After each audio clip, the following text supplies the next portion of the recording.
Vì sao khi anh đi em đã, vì sao đôi chân em cứ đứng, vì sao hôm nay em không thể, vì sao khi xưa em đã nói không cần anh.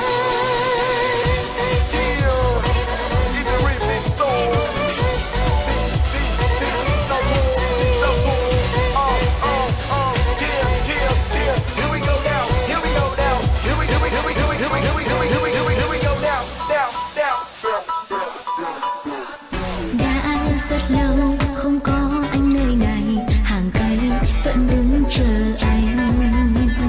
Đã rất lâu chẳng nghe được tiếng anh.